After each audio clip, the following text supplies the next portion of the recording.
Ontem, quando eu estava já deitado, meditando em uma palavra, parece que foi, parece não, foi de Deus. Eu estava meditando, pensando em algo, e quando o pastor manda mensagem para mim perguntando se eu poderia estar hoje pregando, a mensagem começou a fluir ao meu coração. Então, irmãos, queridos amados irmãos, este capítulo 6 do Evangelho de Jesus, escrito por João, Evangelho de Jesus, escrito por João, foi registrado mais ou menos em dois eventos importantíssimos e de grande impacto no ministério de Jesus Cristo. O primeiro é a multiplicações de pães, de 5 pães e 2 peixinhos, que alimentou uma grande multidão de milhares de pessoas. Jesus tomou 5 pães e 2 peixes, deu graça, repartiu pela multidão e deu todas as pessoas, e eles comeram, ficaram saciados e foram um grande milagre. A segunda é a travessia do mar da Galileia, quando Jesus fica despedindo a multidão e também sobe ao monte para orar. Os discípulos, eles vão passar por um momento turbulosos no meio do mar, vão enfrentar uma grande tempestade, e na 4ª vigília da noite, Jesus vem andando sobre as águas. Ele entra no mar, repreende o vento, repreende o mar, se faz bonança e eles chegam ao outro lado. E faz lembrar dos Salmos 107, versículo 29 e 30, que diz: faz cessar a tormenta, acalma-se as ondas, então se alegram com bonança, e ele assim os leva ao porto desejado. Não há tempestade que Jesus não possa acalmar. Vou dizer de novo: não há tempestade que Jesus não possa acalmar. Não sei o que você está passando, não sei o que você está vivenciando, mas eu venho aqui como boca de Deus dizer ao teu coração que não há tempestade que Jesus não possa acalmar. Ele levou sobre si, assim como o irmão Robson disse, as nossas pisaduras. Ele foi julgado por aquilo que não merecia, mas ele, não há tempestade, não há problema, não há barreira que você está enfrentando que ele não possa te ajudar. Amém?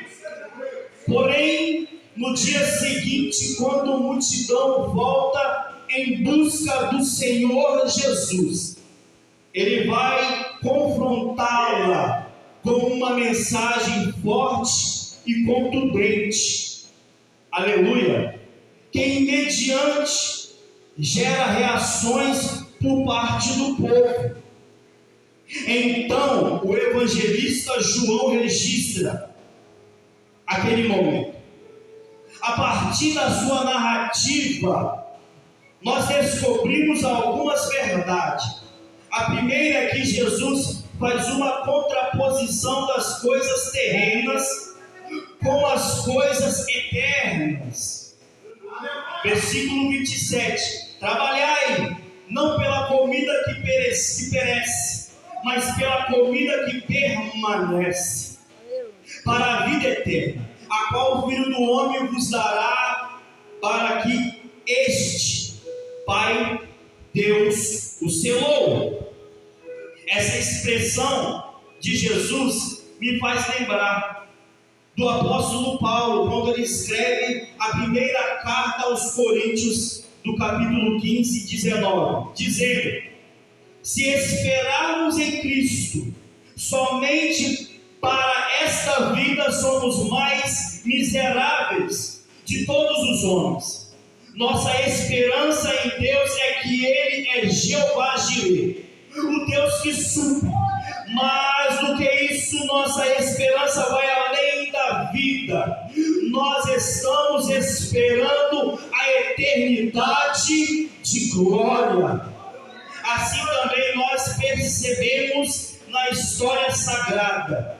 No jardim do Éden, o homem, ao pecar, perde o acesso à árvore da vida. Moisés, escrevendo Gênesis no capítulo 3, versículo 24, disse que, havendo lançado fora o homem, pôs querubins ao oriente do jardim do Éden, e uma espada inflamada que andava ao redor, para guardar o caminho da árvore da vida. A queda de Adão, o pecado do nosso irmão Adão, nos afastou da árvore da vida.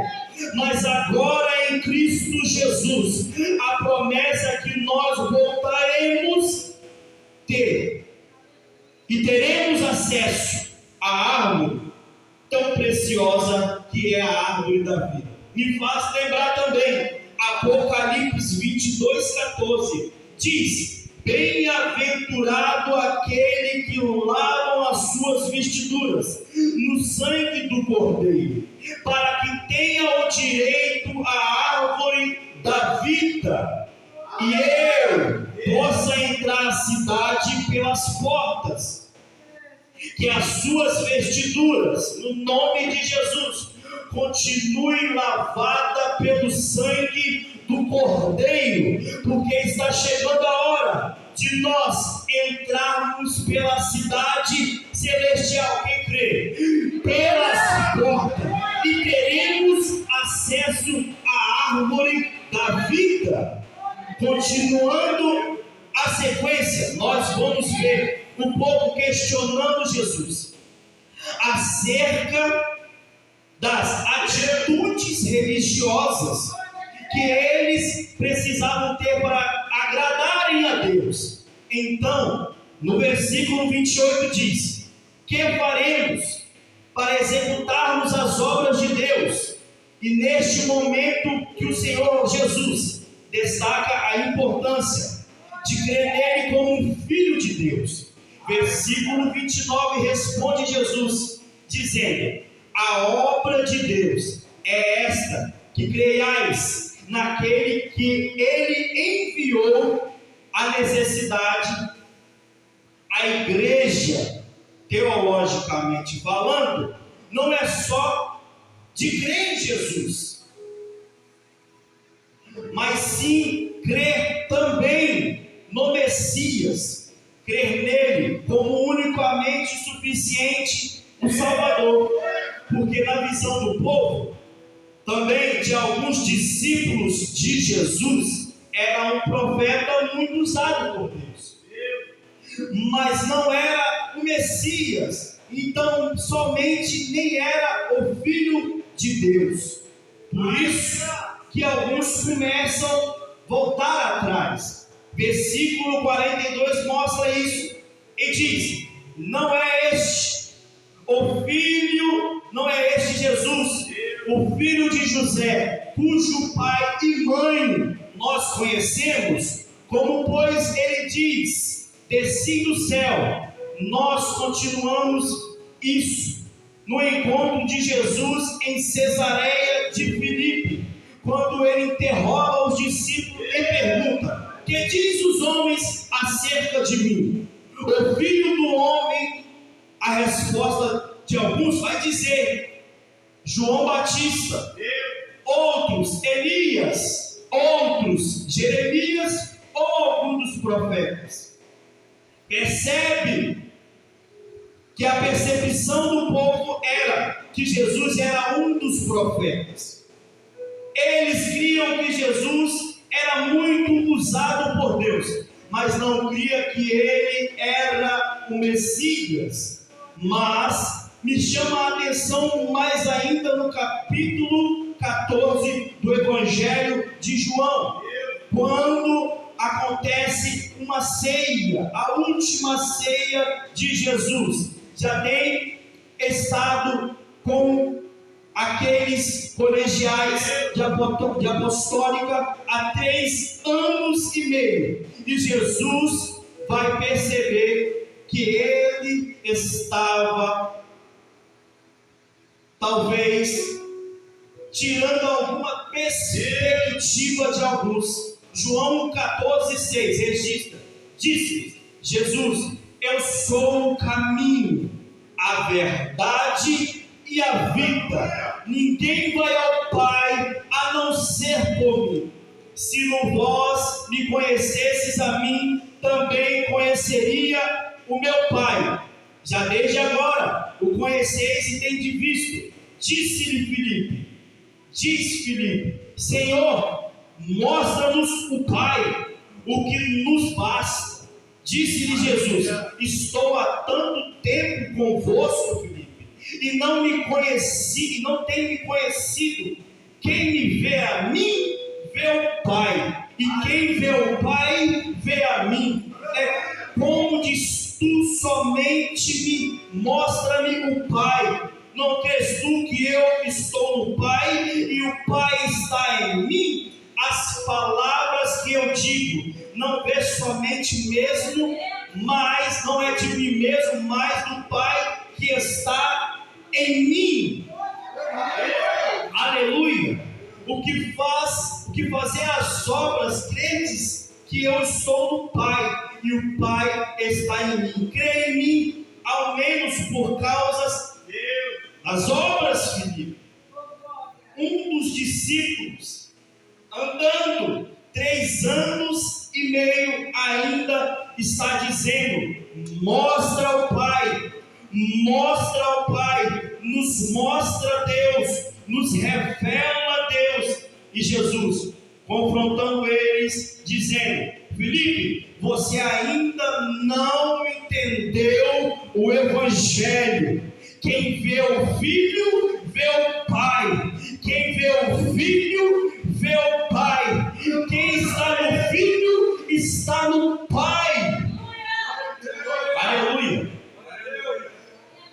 Nós, vendo isso, a seguir o texto nos mostra um povo pedindo que Jesus, que lhe mostre um sinal, para que então pudesse crer. Versículo 30, versículo 30, no capítulo 6 de João, disseram: pois que sinal fazes tu para que o vejamos e creiamos em ti? Na linguagem bíblica existem várias palavras no original para sinais. Eu quero destacar 2 no hebraico: nahas, que significa prova, e nes, que significa milagre. O que o povo está dizendo a Jesus é: prova que tu és filho de Deus, fazendo um milagre para que nós o vejamos.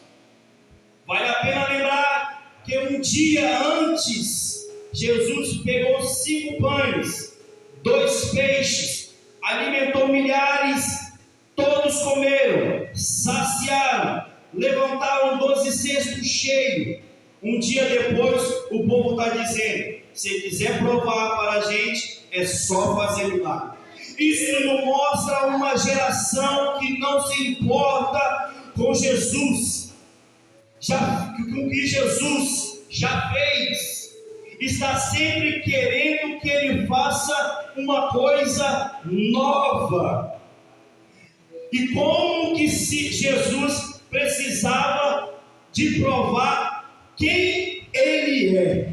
Querem que Deus prova que ele é Deus. Mas eu gosto da resposta bíblica. Marcos capítulo 8, versículo 11. E saíram os fariseus e começaram a disputar com Jesus, pedindo-lhe para o tentarem um sinal do céu. Jesus, suspirando profundamente em seu espírito, diz: porque pede geração um sinal. Em verdade vos digo que a esta geração não será dada sinal algum. Então, eu quero trazer aqui, no primeiro congresso, quando eu aceitei Jesus e participei, o tema era: Deus sem você continua sendo Deus, e você sem Deus, que será? Entenda, Deus não tem que provar nada a ninguém, porque Ele é Deus. Quem tem que crer sou eu, quem tem que ter fé sou eu. Diante disso, Jesus vai revelar a incredulidade daquele povo. Versículo 36: mas já vós disse que também vós me viste, e contudo não credes. Veja, Jesus está dizendo: você já me ouviu, já me viram, e não acreditaram em mim. As pessoas desta época têm dificuldade em crer em Jesus como Ele é.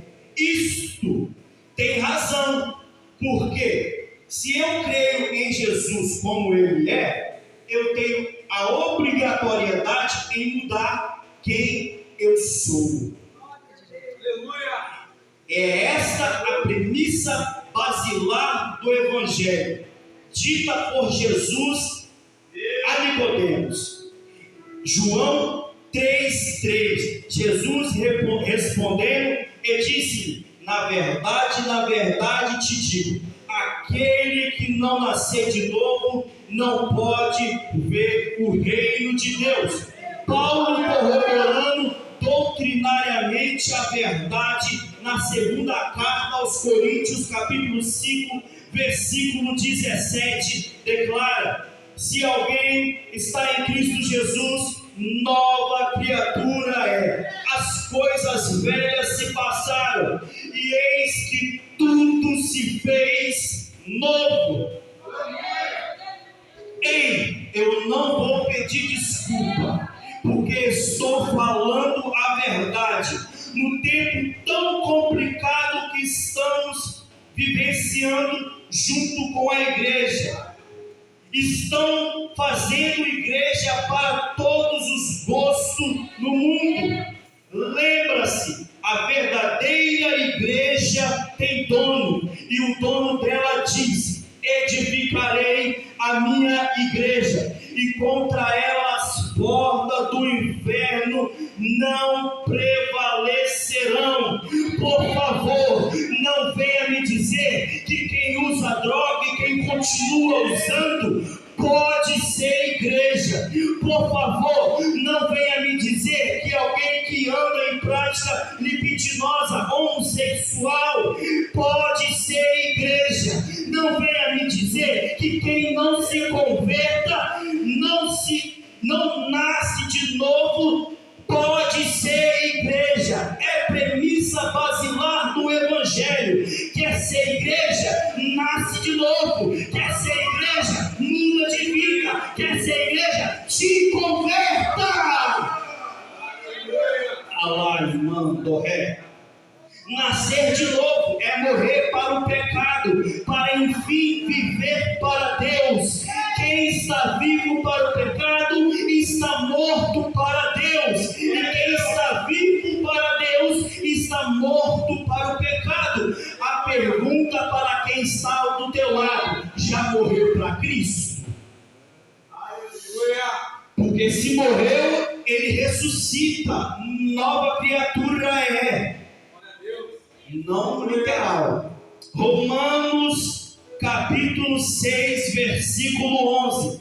Assim também vós considerai-vos como morto para o pecado, mas vivo para Deus em Cristo Jesus. Não reine, portanto, o pecado em vosso corpo mortal, para lhe obedecer em seu desejo, nem tampouco apresentar os vossos membros ao pecado por instrumento de iniquidade, mas apresentai-vos a Deus como os vivos dentre os mortos, e os nossos membros a Deus como instrumento de justiça, porque o pecado não terá domínio sobre vós, pois não estáis debaixo da lei, mas debaixo da graça.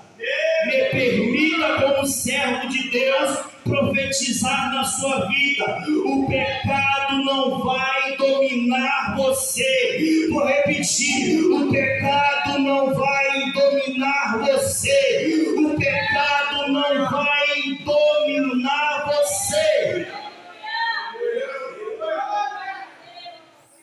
A única maneira de viver essa dimensão da vida é crer em Cristo Jesus, pois já o escritor aos Hebreus, capítulo 11, versículo 6, vai dizer: sem fé é impossível agradar a Deus, porque é necessário que aquele que se aproxima de Deus creia que Ele existe e que Ele é galardoador daqueles que o buscam. Porém, estamos vivendo uma época em que muitos procuram ensinos bíblicos que satisfaz o seu ego, ao invés de obedecer mais a Bíblia.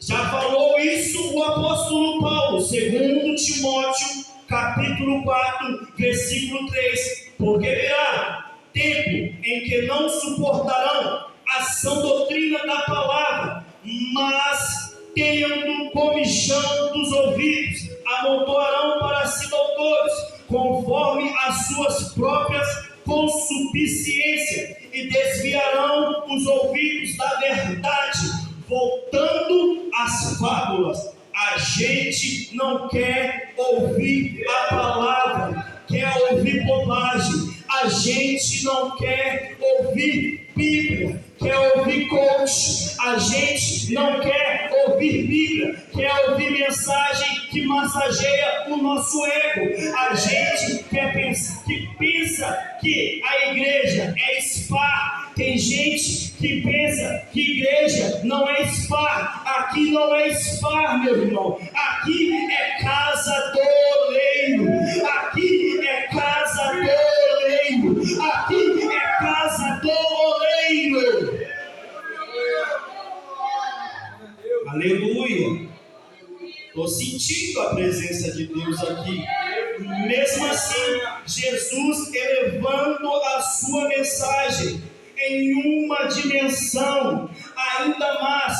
João, capítulo 6, a partir do versículo 53. Jesus, pois, ele lhe disse: na verdade vos digo, que se comer a carne do Filho do Homem e não beber o sangue, não tereis vida em vós mesmos.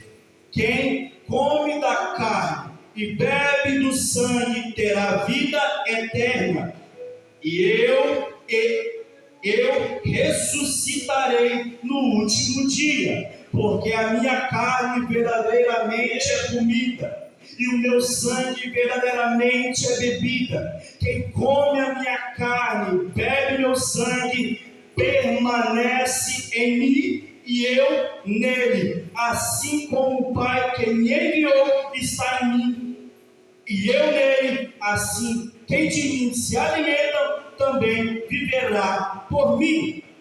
Jesus aqui está dizendo em uma linguagem figurada, alegórica, simbólica, para se referir ao efeito benéfico de um alimento a uma pessoa. A questão aqui não é literalmente comer a carne e nem beber o sangue de Jesus, mas sim ter um relacionamento que vá além de tradições religiosas. A questão aqui é de aliança, de compromisso com Cristo. Ser cristão, aleluia, não é ter Cristo como um amuleto religioso. Para se apegar nas necessidades das horas difíceis. Ser cristão não é ter Cristo como centro da nossa vida em qualquer situação. Ser cristão é dizer, como Paulo disse aos crentes das Galáxias: já estou crucificado com Cristo, e não vivo mais eu, mas Cristo vive em mim. A vida que eu vivo não há na carne, a vida que há na fé. Filho de Deus, o qual me amou a si mesmo, se entregou por mim. Ser cristão é estar enquadrado no preceito doutrinário de Colossenses 3, 1 a 4, que diz: portanto, sejai ressuscitaste com Cristo. Perceba, só pode estar com Cristo quem já ressuscitou. Se não morreu, não se levanta, mas o crente que está morto para o pecado já ressuscitou em Cristo Jesus. Buscai as coisas que são de cima, onde Cristo está assentado